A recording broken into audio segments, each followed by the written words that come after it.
심재철과 전유혁의 안전 빵빵. 네. 자, 오늘은 정말 심재철 의원이 지금 아주 핫한 분이에요. 유시민 씨가 어저께 드디어 침묵을 지키다가 자기가 진술서를 잘 써가지고 비밀 조직을 모두 지켰다. 이런 말을 했어요. 어떻게 느끼세요? 그런데 이제 거기서 언급된 네. 사람들이 총 77명인데 네네. 그중에 유시민 씨가 진술했던 탓으로 영향으로 보이는데 네네. 그중에 나중에 17명이 곧바로 6월 17일 날 네. 지명수배가 됩니다. 아, 6월 17일 날. 네. 네. 그런데 이제 이미 드러나 있는 학생의 네. 지도부가 아니더라도 복학생 네. 이름을 상당 부분 거명을 했고요. 아, 그리고 설령 드러나 있는 학생회 네. 지도부라 하더라도 네. 그 사람들의 구체적으로 언제 무엇을 했다라는 네. 구체적인 행적이 확인이 안 되면은 그렇죠. 수배를 하고 네. 혐의를 물을 수가 없는 거죠. 네, 네. 그런데 처음부터 끝까지 절절절절 애는 뭐였다 언제 뭐라고 말했다 무슨 행동을 했다 다 얘기를 해놓은 거예요. 네. 그러니까 구체적인 혐의가 잡혔고 그래서 네. 이 사람은 지명수배 딱딱딱 네. 들어가고 했던 것이죠. 바로 이제 그런 점들이 굉장히 아팠던 것이죠. 네. 그래서 그런 점들이 괜히 불필요한 얘기들. 네. 저희들 누구든지 수사기관에 잡혀가면은 자기하고 관계된 사람의 이름을 최소한 한 명이라도 덜 부르려고 네. 노력을 하게 마련이거든요. 그럼요. 그럼요. 그런데 이제 본인이 스스로 얘기했다시피 안 맞기 위해서 뭐라고 얘기하고 쓸데없는 얘기까지 장황하게. 네. 그러니까 수사팀으로서는 상세 지도를 확보를 했다고 할 수가 있죠. 미리. 그렇죠. 그러고 나서 구글 이제 앱을 줬네요. 네. 근데 이번에 이제 취재를 했던 기자가 이제 심재철 의원하고도 인터뷰도 하고 그랬는데 보고서 자기도 놀랬다는 거예요. 왜 그러냐면 유시민이 한마디로 이 도표까지 조직도까지 다 그리고 지난번엔 제가 얘기 못한 것도 다 하겠다. 이거는 무슨 너무나 이거는 자발적인 부역이다. 자기는 그렇게 느꼈다. 그분이 그러더라고요. 그리고 또 이제 유시민 씨가 얘기한 게 날짜도 좀 틀리게 얘기했어요. 그리고 제가 아마 심재철이가 그렇게 말한 것이 아마 7월 중순쯤에 한 게 아닌가 싶다라고 얘기를 했는데 네. 그게 아니고 저는 6월 30일 날 진술을 했고요. 네. 유시민은 6월 11일 날 네. 진술을 하고 6월 17일 날 지명수배가 되고 네. 시간이 좀 흘러서 6월 30일 날 저는 이제 체포가 돼서 이제 진술을 하게 되고 이렇게 됩니다. 그래서 그런 대목이랄지 아니면은 본인은 임의로 진술한 게 아니다라고 네. 얘기를 했지만 이미 그것은 본인 스스로가 진술서 쭉 자기가 글 잘 쓰다는 것을 발견을 했고 내 스스로 쫙 안 맞기 위해서 100장까지도 썼다라고 얘기를 했지 않습니까? 예. 네. 그래서 그런 부분들하고 서로 앞뒤가 맞지가 않죠. 그리고 이제 김대중 씨하고 엮이는 것을 굉장히 두려웠기 때문에 어떤 식으로든 자기는 안 했다라고 네. 하지만은 그렇지 않습니다. 실제 민청협 회장이라고 알려진 네. 이해찬이라고 네. 이해찬이 등장했다라고 네. 구체적으로 적시를 합니다. 네. 그리고 이제 저는 그것이 굉장히 영향을 주지 않았을까라고 싶은데요. 네. 왜냐하면 수사가 초기에는 연청 김홍일 씨가 회장으로 김대중 씨 네. 아들 네. 김홍일 씨가 회장으로 있는 연청이 수사의 초점이었지만은 네. 유시민 씨 진술 탓인지 중간 수사를 5월 22일 날 이 사람들이 발표를 합니다. 네. 네. 중간 수사 결과 발표 이후에는 민청협으로 돌아갑니다. 수사 네. 포인트가. 그래서 민청협을 통해서 복학생으로 해서 학생 시위로 연결이 됐다는 그림이 그렇게 변하게 됩니다. 그래서 이제 그런 대목에서 중간에 변곡점 부분에서 이분이 얘기를 하는 게 민청협 회장이며 네. 김대중과 관계 있다고 소문이 돌던 이해찬이었습니다. 라는 이런 진술을 합니다. 그래서 아마 이런 것을 보고 수사관들이 이거다라고 포인트를 여기서도 힌트를 얻지 않았을까라고 그런 생각을 하게 됩니다. 그리고 실제로 6월 11일 날 유시민이 진술하고 난 뒤부터 6월 14일부터 다른 피고인들한테서 전부 다 민청협에 관한 진술만 집중적으로 얻어내게 됩니다. 그래서 그런 전후 관계를 봤을 때 이분의 진술이 영향을 네. 미치지 않았느냐라고 저는 네. 생각하는 것이죠.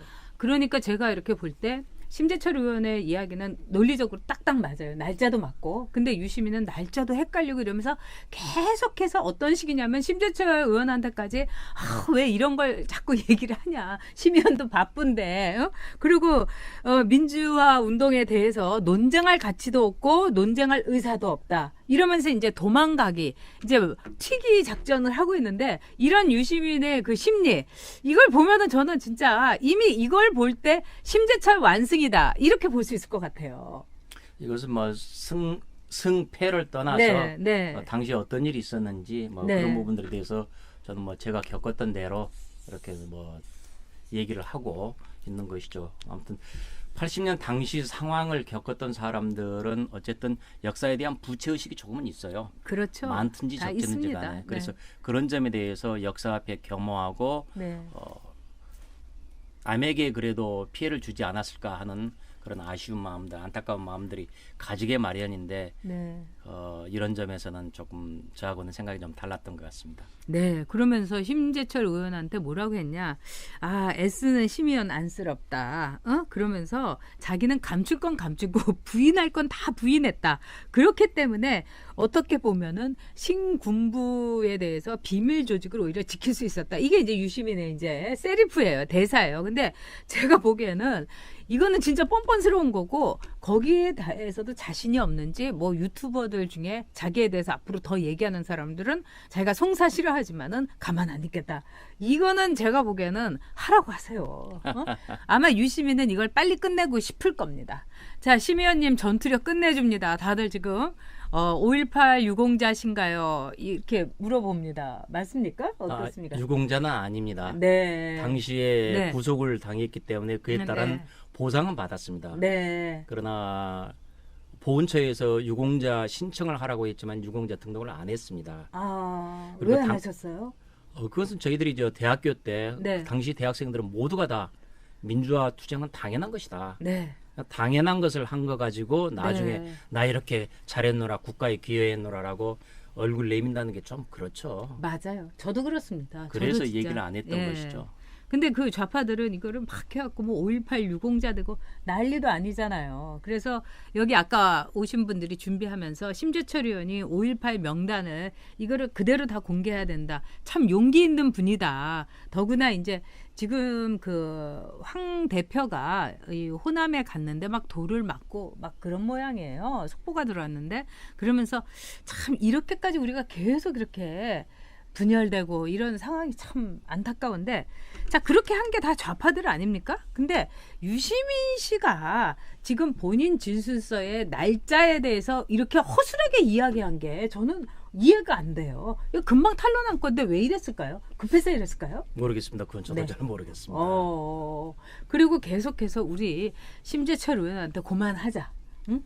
그러면서 내가 얼마나 자기하고 친했는데 우리 친했는데 왜 괴롭혀? 뭐 이런 식으로 계속 얘기를 했어요. 실제 친했습니다. 학교 다닐 때는 실제 친했고 그러니까 같은 서클에서 있었고 그리고 야학 소개한 것도 제가 소개를 했고 농촌 활동도 같이 다녔고 그리고 학생운동 지도부에 끌어들인 것도 저였고 굉장히 친했죠. 그래요. 학교 다닐 때는 굉장히 친했는데 저는 이제 95년도 이 청문회가 되면서 진술서가 일부 나왔어요. 그리고 그때부터 유시민이 당시에 어떻게 진술했구나. 그 전에는 알 수가 없었죠. 그렇죠. 그래서 15년 세월이 흐른 뒤에야 진술서를 보면서 그랬었구나라고 하다가 최근에야 그 내용들을 이제 완전히 파악하게 됐습니다. 그리고 그 전에는 자료 청구를 안 하셨나요? 구하기가 힘들었습니다. 이분은 어떤 식으로 해서 그 자료를 다 받아보실 수 있었나요? 그 이제 뭐 부족한 것들이 있어가지고 저도 이제 어느덧 60이 넘어가다 보니까 아무래도 내 인생을 정리를 해야 되겠다. 맞아요. 그래서 지금 과거에 어떤 일들이 있었는지 그래서 제가 적극적으로 어디 있었는지 계속 좀 추적을 했죠. 그래서 이제 확보를 하게 됐는데 어쨌든 2016년쯤인가 저희 이제 국회의원 선거를 할 때 총선 때. 저희 지역구에 정의당 후보가 나왔는데 그 정의당 후보를 지원하기 위해서 유시민 씨가 나와서 유튜브 방송을 제 지역구에서 한 거예요. 심재철을 떨어뜨려야 됩니다. 정의당 당선시켜 주십시오. 한 표가 아쉬운 선거 공간에서 네. 그런 일을 당하는데 제가 열이 받지 않겠습니까? 아니 그리고 거기 안양 동안이라는 데가 사실 심재철 의원이 5선이죠 이제. 예. 기적 중에 기적입니다. 거기는 굉장히 이 보수 정당이 당선되기가 참 어려운데 거기 와서 이게 정말 가롯 유다가 따로 없네요. 아까 어떤 분이 진짜 로스빌리님이 가롯 유다다, 유시민다다 이렇게 얘기하셨는데 그래서요. 그래서 이제 결국 그런데 이제 그런 방해가 있었지만은 네. 당선이 됐었죠. 네. 그리고 이제 그런 점에서 이건 인간이 할 게 아니다 이런 생각이 하셨네요. 그런 건 아닌데라고 네. 이제 생각을 하고 있었죠. 그러다가 최근에 이제 KBS ETV 예능 프로그램에 나가서 자기는 잘못한 게 아무것도 없습니다라면서 쭉 이제 얘기를 하더라고요. 근데 네. 저건 아닌데라면서 네. 그래서 제가 이제 문제를 제기하고 아. 당시에 이렇게 진술을 하고 당신 덕분에 손해를 봤던 피해를 봤던 이런 분들에 대한 생각도 한 번쯤 해봐라 라면서 제가 문제를 제기했던 것이죠. 진짜 심재철 의원이 너무너무 점잖게 문제를 제기를 하셨어요. 그러니까 역사를 예능으로 왜곡하지 말라. 근데 그 당시에 이제 운동권들이 갖고 있던 그 공포, 두려움, 그 고초 다 이해를 합니다. 그런데 지금 와서 이 유시민 의원이 정말 말에서 나오는 것마다 그 역사적 사실을 오도하는 걸 보고 또 지금의 이제 문재인 정권하고 그대로 이어지는 것 같아요. 어떻게 생각하십니까? 네, 맞습니다. 그러니까 당시에 그런 신군부에서 극악한 상황이고 계엄영하에서 네. 극악무도한 상황이었기 때문에 참 고생을 많이 했던 것들을 네. 다들 인정은 할 수가 있지만은 네. 그러나 잘났다. 네. 나는 잘했다. 이런 얘기하기는 좀 면구스럽죠. 아니 그리고 뭐 부끄러운 자기가 거죠, 그 상황에서 사실은 그 상황이라는 게 정말 너무나 고통을 당하고 이런 상황인데 자기가 뭐 글쓰기에 재능이 있는 걸 그때 알았다. 저는 그 말에 더 놀랐어요, 사실은. 예? 그러니까 자술서를 그렇게 네. 고문에 견딜 수가 없어서 그렇게 했다라면은 제가 또 어떤 뭐 일면 이해를 할 수도 있겠지만 그것도 아니고 안 맞기 위해서 열심히 썼다. 네. 그리고 그 과정에서 글쓰기 재능이 있다는 것을 알았다. 네. 참 저도 이런 표현을 할 수는 없는데라는 저는 생각이죠. 그게 더 놀랐어요, 진짜.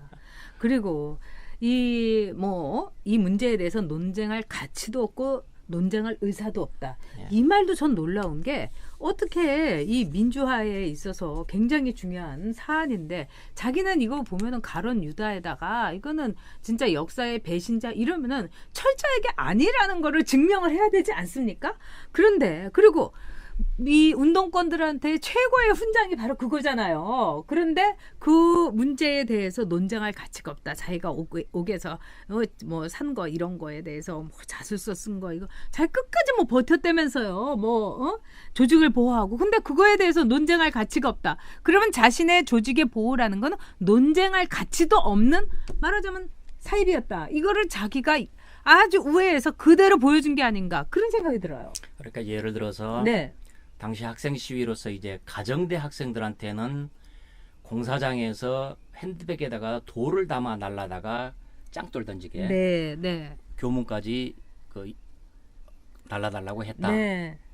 뭐하러 그런 진술까지 합니까? 그렇죠. 네. 짱돌 던졌다면 당연히 주목을 하는데 네. 그런 얘기를 안 하고 더구나 가정들하고 이걸 또 이렇게 적시해서 그러니까요, 예. 뻔하죠. 운동권들 가정되면. 네. 그래서 이제 가정대 학생들이 실제로 핸드백에다가 짱돌 네. 담아서 쭉 수북이 좀 날라다 줬어요. 그리고 아. 그 짱돌을 던졌는데 네. 그러나 아무리 그래도 그렇죠. 할 말 있고 안 할 말이 있죠. 네. 그런 부분들을 왜 미주알 고주알 다 해가지고 네. 그리고 결국 그 덕에 음. 그 가정대 학생회장은 지명수배가 됐고 네. 끌려와서 진술을 해야겠고 그런 고초들을 겪었죠. 그래서 불필요한 얘기들을 해놓고 그걸 자랑스럽게 얘기를 하는 거는 그건 아니죠.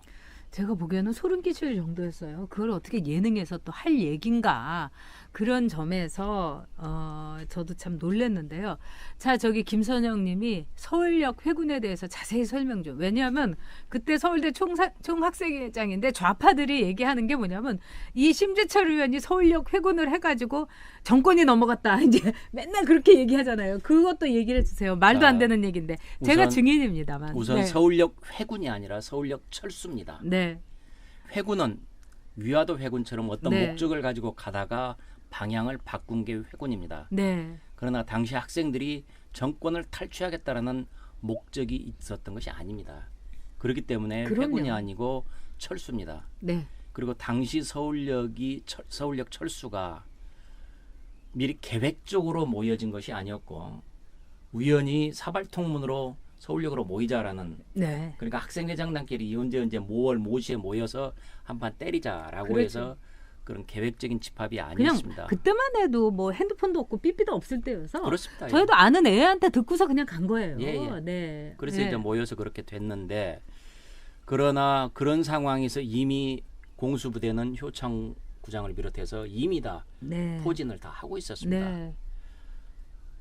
저녁 시간이 되면은 그리고 낮에는 남대문 부근에서 전 버스가 사람을 치어가지고 이미 사망자가 발생을 하고 네.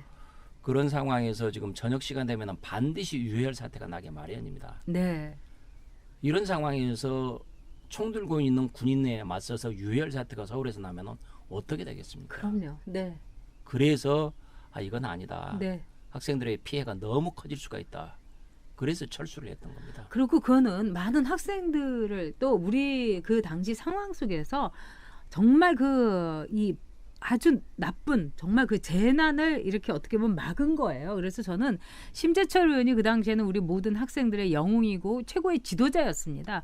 그래서 지도자로서 저는 올바른 판단을 했는데 그걸 갖고 뭐 배신자라는 동 뭐 말이 많습니다. 그리고 저한테도 뭐라고 하냐면 저는요 지금에 와서 얘기하는데 운동권의 그 경력을 하도 이상한 운동권에 너무 제가 나쁜 놈들을 많이 봐서 섞이고 싶지 않았은 거예요. 그래서 입을 딱 막았더니 또 그 전에 어떤 운동권 출신의 그것도 가짜 운동권인데 의원이 전역은 뭐 배신자였다 그래서 내가 기가 막혀갖고 걔는 우리 운동권에서 이름도 모르던 진짜 듣보잡이었다고 제가 그래서 제가 입을 진짜 같이 섞고 싶진 않았는데 아마 심재철 의원도 같은 심정이었을 겁니다. 당시에 서울역에서 계속 밀어붙이자 네. 철수하면 안 된다고 했던 사람들은 네.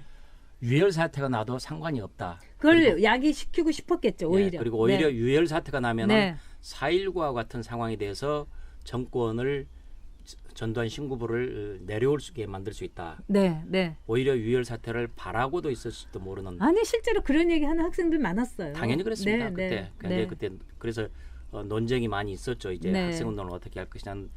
그런 분들이 이제 그런 생각을 했던 사람들이 철수가 아니라 그 당시에 희생을 무릅쓰고 진군했어야 된다. 그래서 네. 이 이름을 서울역 회군이라고 붙였던 겁니다. 네. 그러나 서울역 철수입니다. 네, 맞습니다. 자, 그때의 역사를 지금 아마 젊은 분들도 저희 방송 많이 들어갔고 아마 모르시는 분이 참 많으실 거예요. 자, 그러면 지금 벌써 1450분이 초반에 들어와 계십니다. 심재철 의원 지금 다들 너무나 심재철 의원에 대해서 많은 감동을 해가지고 지금 현명하시네요. 뭐 다 대단합니다. 진중하시다. 진짜 이게 지도자입니다. 자, 여러분 지금 여러분들은 우리 제 젊은 날의 영웅이었던 심재철 의원과 함께하고 계십니다. 전 그때 생각만 해도 사실은 가슴 아파서 얘기를 안 꺼냈는데 지금 막 울컥하네요. 그렇지만 우리는 진짜 한 인간의 생명과 이 나라의 역사를 늘 생각했었습니다.